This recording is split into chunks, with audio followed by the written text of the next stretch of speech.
Welcome to the Deep Dive. Yeah. We sift through, all the latest in media and entertainment to bring you the key insights without you having to do all the scrolling.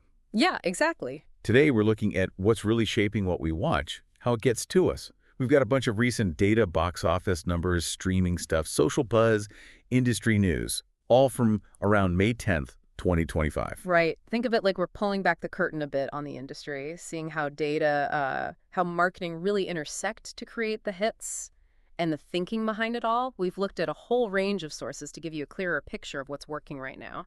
All right, let's jump right in. The big screen. Marvel Studios' Thunderbolts. Still a pretty big player, right? Domestic box office, it's crossed that $100 million mark in North America now. It has. So, what's driving its staying power, do you think? Well, what's interesting is the continued strong performance in those premium formats, IMAX and the like. Ah, right. It suggests that for Thunderbolts, audiences are really seeking out that bigger, more immersive kind of event experience. Okay. Maybe the film itself or just the anticipation built around it kind of warranted that higher ticket price for a lot of people. That's a good point. It's certainly showing more resilience than, say, Captain America Brave New World did earlier this year. That had a much steeper drop, didn't it, in its second week? Yeah, about 65%, I think. Compared to Thunderbolts' equivalent time frame, it's holding up better. It makes you wonder about the different campaigns, how they're influencing who shows up and when. It does, and it's definitely worth keeping Thunderbolts' performance and its marketing in mind when we start thinking about Fantastic Four. Right. There might be some lessons there about what connects in this, pretty superhero-saturated landscape we're in. Yeah, definitely. Speaking of connecting, Warner's Sinners, that just keeps going, doesn't it? Over $200 million domestic for original IP. I mean, something not based on a known franchise. Yeah. It feels kind of rare these days. Oh, absolutely. It's really noteworthy. What's fueling that, you think? Well, in a market that's so often dominated by sequels and, established worlds, the success of Sinners, it suggests maybe there's a real appetite for something new.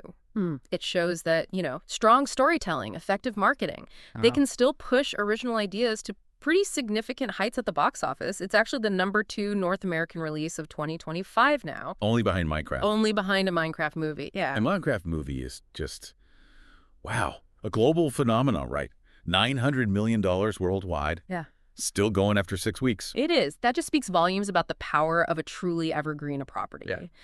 Its appeal across generations, the sheer global recognition of the Minecraft brand, it just creates this massive built-in audience. It's a perfect example of how that kind of established IP with really broad appeal can consistently deliver huge numbers. Okay. Now, looking ahead a bit, Warner seems to be building some real momentum for Final Destination Bloodlines. Yeah. The marketing feels like it's really ramped up. Yes, definitely. What started as maybe a more measured promotion back in March has really intensified lately. And looking at the digital signals, we're seeing signs of a potential opening weekend, maybe even over $40 million, which would be at the higher end of what people were projecting earlier. Wow. So it suggests their strategy, that sort of gradual buildup, then a big final push, it seems to be resonating. Interesting. And then you've got Disney's Lilo and Stitch and Mission Impossible, The Dead Reckoning, still showing consistent potential in the tracking. Yeah, the signals there are tracking pretty much in line with earlier projections, but what's interesting is that gap you sometimes see. Or gap? Between just general awareness, like people know these franchises exist, and actual intent to go see them in a theater. It really highlights how crucial the marketing becomes in bridging that gap. Converting that, oh yeah, I know that movie, into, okay, I need to buy a ticket. So that's where all the big campaign stuff comes in. The trailers, the events, the partnerships. Yeah, exactly. All designed to create that sense of urgency, that must-see feeling. Right. As those campaigns get more visible, more targeted paid media, those experiential activations, influencer stuff, we should probably start to see that gap between awareness and intent close up. Okay, that makes sense. Let's switch focus now. Streaming. It looks like international content is really making waves on Netflix. Exterritorial, huge global debut, #1 film by viewing time. Yeah, massive. And what's really striking is its dominance in over 70 countries, mostly non-English speaking markets. Wow. It really underscores Netflix's whole global strategy, doesn't it? Their ability to connect with diverse audiences, either with local stories or just, universally appealing genre stuff. Yeah. It points to how effective their content buying and localization efforts are. And then the Eternaut, its Argentinian post-apocalyptic series. It jumps straight to number 2 worldwide. Mm-hmm. Toxic Snow, Alien Invaders.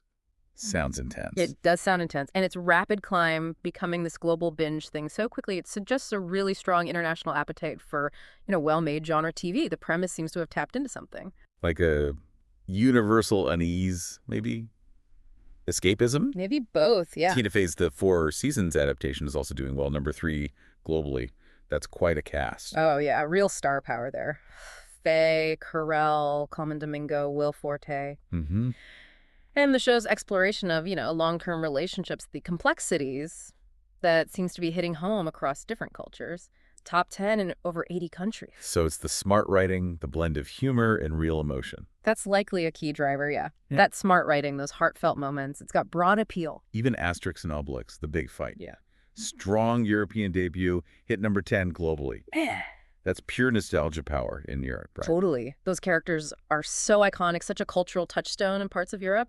Its strong showing there just highlights, again, the power of nostalgia and established IP connecting with specific regional audiences. Okay, moving to some other streamers. Andor. It keeps building momentum, which is interesting for a Star Wars show with maybe a slightly different feel. Yeah, that strategy of releasing it in 3-episode arcs seems to be working. Keeps people engaged, fuels discussion. Right. And reaching the top 10 in 75 countries, number 1 on Disney Plus in nearly half of them.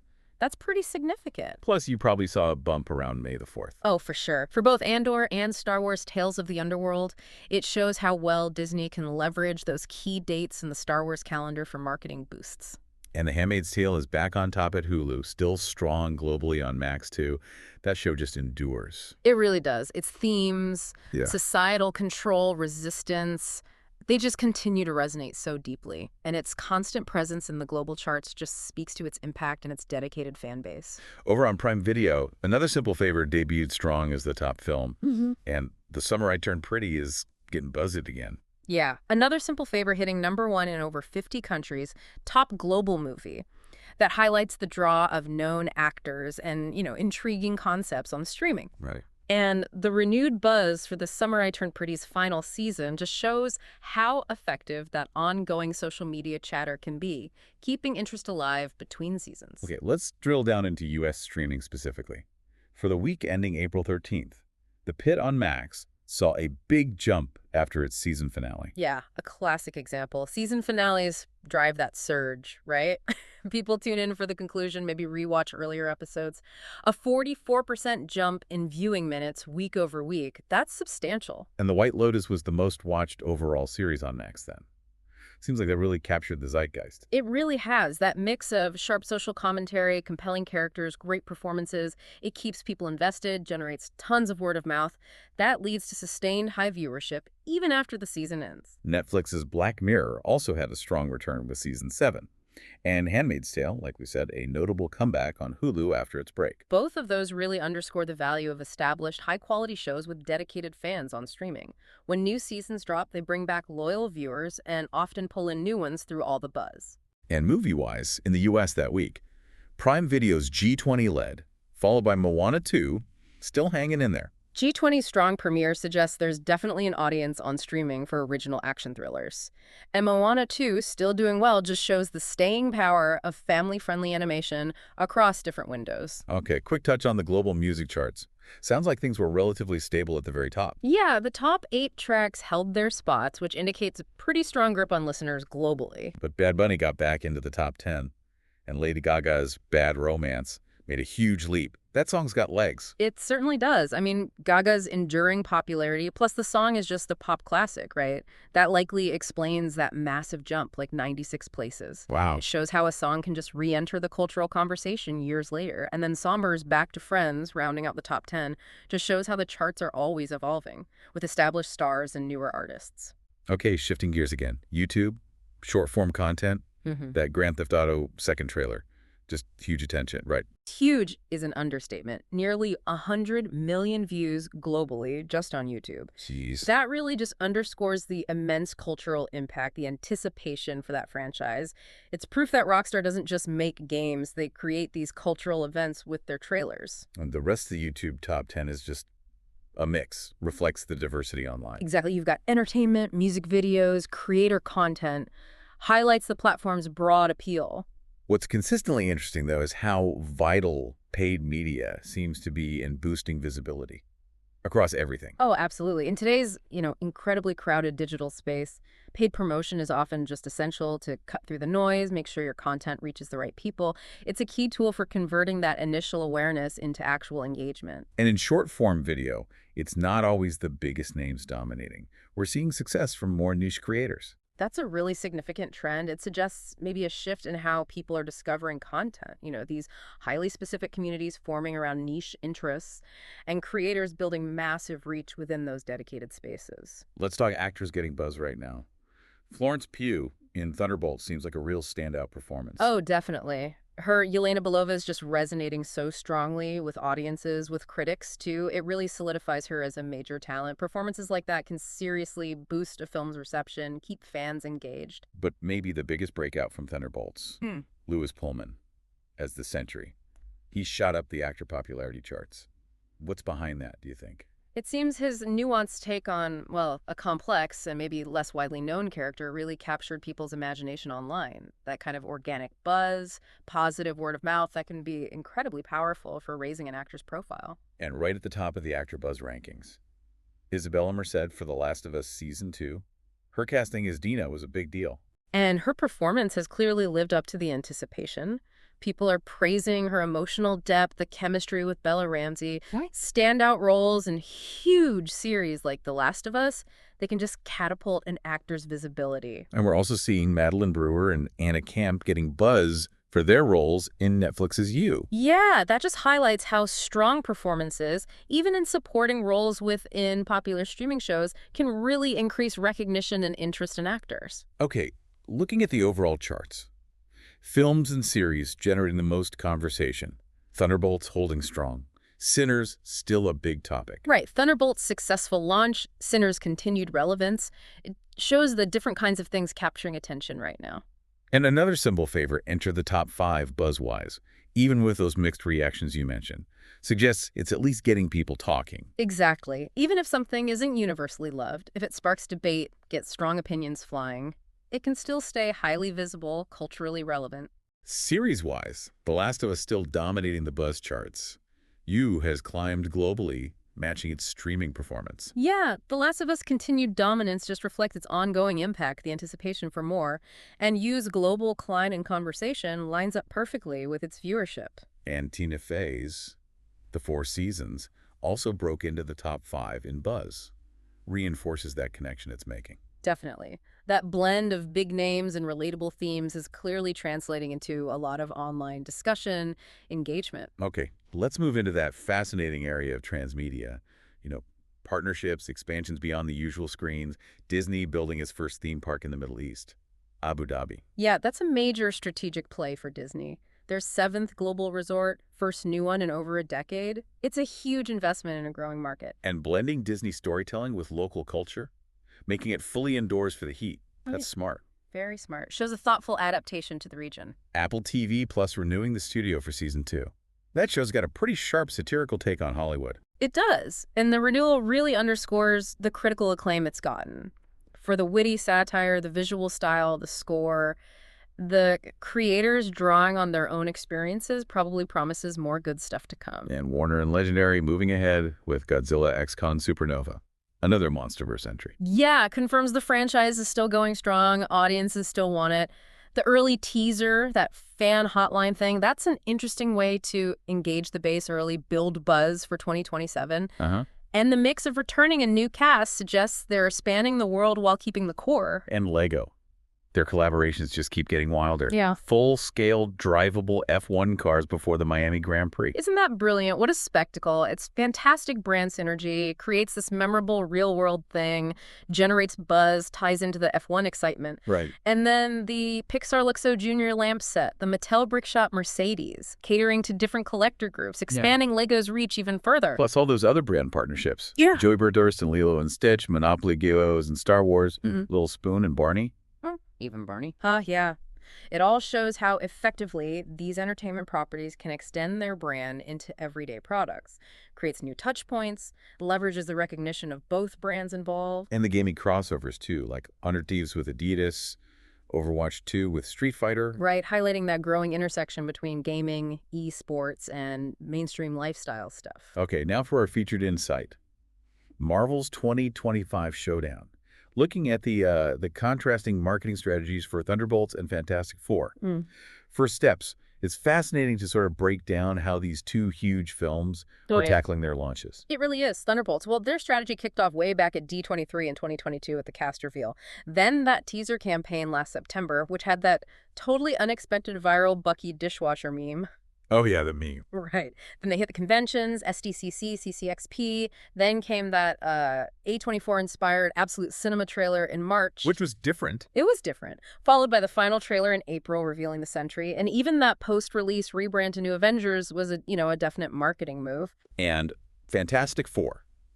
First Steps took a totally different path, right? Embracing that retro 1960s vibe from the start. The casting news alone created so much early buzz. And that Prepare for Launch trailer event at NASA back in February, that really grabbed attention. Oh, absolutely. That NASA event plus that really striking viral poster, it drove massive initial views for the trailer. And then the later reveal is Galactus, Silver Surfer, the hint about Sue Storm's pregnancy that generated so much online talk. Their ongoing paid media, the PR, it keeps hitting that optimistic tone, those vintage visuals. So when we compare the buzz, the awareness, the intent metrics, Fantastic Four seems to be generating maybe a higher level of early excitement. What are the key differences you see? Well, Fantastic Four's trailer engagement, just pure view counts, is significantly higher. Okay. And the key reveal moments, the Fantastic Car, Galactus, Surfer, even Reed's lecture, they seem to have sparked broader conversation. Social sentiment feels overwhelmingly positive. Anticipation rankings are really high. And Thunderbolts. Thunderbolts, while obviously successful at the box office in the end, had maybe a more gradual build in things like pre-sales. Although those unique viral moments, like the Bucky meme, definitely helped its overall visibility. And that post-release rebrand probably sparked some fresh interest, too. And Fantastic Four's marketing seems to have a clearer focus, maybe. Audience segmentation, that potential family appeal. Yeah, I think so. The messaging, the visuals, they seem designed to resonate across different age groups, could broaden its appeal beyond just the core superhero crowd. In the current landscape, it feels like that big paid media push is still absolutely essential, right, to turn awareness into ticket sales. Oh, totally essential. There's just so much competing for our attention. Studios have to clearly, persuasively argue why their film is the one you need to see in a theater, highlighting the spectacle, the urgency, the exclusivity of the big screen. That's crucial. But then you get those organic moments, like the viral trailers, the memes. Yeah. They can be just as powerful, can't they? Shaping perception. Incredibly impactful sometimes. A really well-made trailer can get massive organic reach on its own. And those unexpected viral things, they can inject a film into the wider cultural conversation in ways traditional marketing just can't always replicate. You know, the Fantastic Four trailer views, the Thunderbolts meme, perfect examples. And PR, earned media. Yeah. Building credibility, creating those cultural moments. That's right. Can't overlook that either. Exactly. Positive reviews, big endorsements, major media coverage. It all provides this layer of validation, and it can seriously amplify the reach of the paid stuff. It's interesting to play those what-if games based on Thunderbolts marketing. Like, what if that Bucky dishwasher meme just hadn't happened? Well, it's impossible to know for sure, right?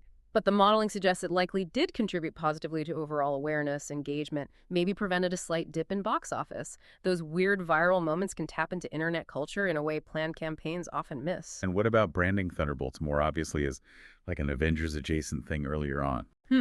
Could have potentially boosted initial interest, sure, leveraging that huge Avengers brand recognition. But there's also a risk, right? Disappointing people if the actual connection in the film wasn't that substantial. Doing the rebrand after release let them capitalize on the film's success first, then explicitly tie it to the MCU's future. That Absolute Cinema trailer, kind of unconventional for Marvel. What impact do you think that had? Hard to quantify the direct ticket sales impact, but it likely helped signal maybe a slightly different tone or style for Thunderbolts, could have attracted a broader audience maybe, enhanced its critical cred a bit. And holding back the full Sentry reveal until the final trailer, that felt very deliberate. Oh, definitely strategic. It built anticipation, gave everyone something major to talk about in those crucial final weeks before release. Probably helped drive pre-sales and opening weekend numbers. So looking ahead to Fantastic Four's final push, now through July release, What kind of tactics should we expect?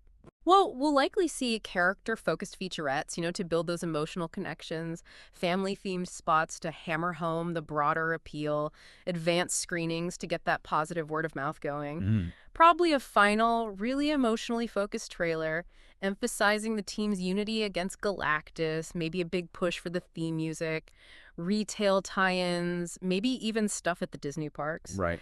And you can bet there'll be a post-credit scene tease to keep people looking ahead without giving too much away. It really does seem like Marvel's using increasingly sophisticated, data-informed strategies, learning from each release. Thunderbolts clearly offered some valuable insights that are probably informing Fantastic Four's rollout. Absolutely. They're balancing, leveraging the known IP with introducing fresh stuff, carefully segmenting audiences, prioritizing character within the big spectacle. Well, this has been a really insightful deep dive. We've covered a ton of ground box office hits, streaming shifts, the complex strategies behind grabbing our eyeballs. Yeah, we've seen the continued might of familiar franchises, but also the surprising punch of original ideas, and the ever-expanding global reach of streaming, all shaped by the data and marketing tactics we've talked about. And those contrasting approaches for Thunderbolts and Fantastic Four really underscores how strategic and, well, constantly changing this industry is. They really do. And the data we've looked at gives us valuable clues about what's clicking with audiences right now and which promotional buttons seem to be working best. So here's a final thought for you, our listener, to chew on. Thinking about all the data, all the trends we've just discussed, Sure. what unexpected hit do you think might emerge in the second half of 2025? And what could be the key factors, the data points, the marketing angles that drive its success? Something to ponder until our next deep dive.